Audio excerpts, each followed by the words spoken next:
Ay, ay, ay, yuhuhu! Magandang hapon mga kabayan. Welcome po muli sa ating latest update dito po sa Cavite Laguna Expressway. Yung latest update. Happy Sunday po sa lahat. Ayan po mga kabayan, yung number 2 po ang ating i-update sa ngayon. Ito pong Open Canal Interchange to Governors Drive Interchange mga kabayan. Samahan niyo po si Porca Studio. Please like, share, and subscribe po tayo mga bayan. Ito na po ang latest progress po dito po sa Cavite Laguna Expressway. Itong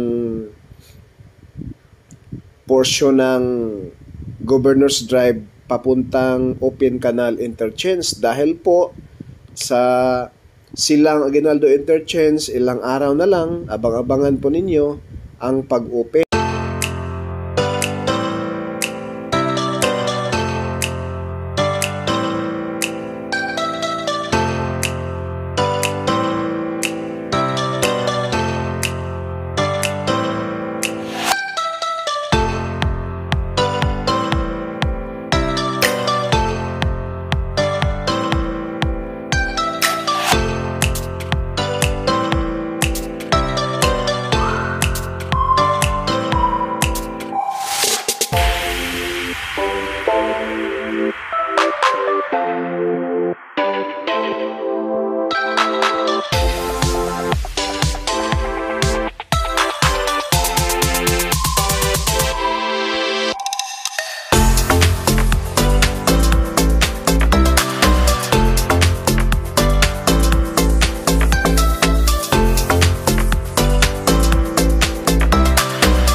Yan mga kabayan, yung area na yan, papunta na yan sa Aguinaldo Highway. Doon sa Silang Aguinaldo Interchange. Yan, diretso lang po yan doon. Tawid lang po dyan sa mga talahiban mga kabayan ng mga palayan, no? Yan.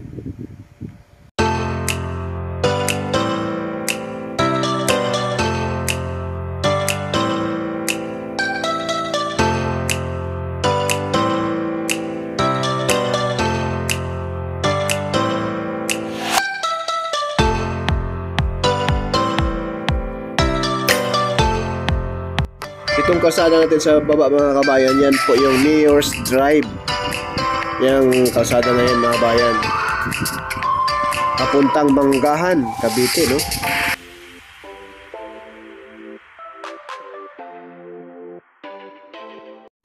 Ayan mga kabayan, dito na po tayo sa Open Canal Interchange. Ayan. Yan na po yung mga sa bandang kaliwa ay doon po yan tumbok sa ating video nung una, no? Ayan, ito na yung alignment papunta doon. Parang may matamaan na mga kabahayan dyan mga kabayan, yung isang subdivision dyan. May mapingasan dyan mga kabayan, kaya medyo natingga dyan banda, no? Ayan po.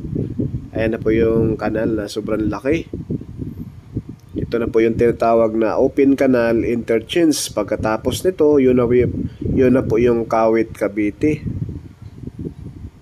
Yan, no? Kaya naka-ready na po yung mga dambuhalang girder dyan mga kabayan.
Itong kuha sa ating camera mga bayan, approaching na po ito sa Kawit, Cavite.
Yan po mga kabayan, yung highway na yan na malapad sa ating baba, yan po yung pakaliwa ay papunta po yan sa Molino Highway. Papuntang Bacoor, papuntang Dasma, papuntang Tagaytay. Yung mga sasakyan naman nang galing sa bandang unahan, dyan sa ating camera, ay galing po yan ng Arnaldo Highway. Tagos na rin po doon sa mismong Governors Drive Interchange at SM Dasmariñas at Robinson, no? Tagos-tagusan lang po yan mga kabayan. Kaya like and share and subscribe na rin po. Malaking tulong na rin po yan kahit sampalin ninyo ang notification bell, yung all. Malaking tulong po yan Porka Studio at huwag po tayo mag-skip ng ads mga kabayan. Maraming salamat at masilayan po natin yung mga dambuhalang girder para po yan ilagay dito sa kahabaan ng patawid rito sa napakalapad na highway, no? Dito po papuntang Molino. Ayan po mga bayan. Yun lang po muna ang ating latest update rito po sa Open Canal Interchange. Like, share, subscribe po. Ingat po sa pagbiyahe sa mga probinsya, sa uuwi sa kanya-kanyang probinsya. God bless po mga kabayan sa ating mga OFW.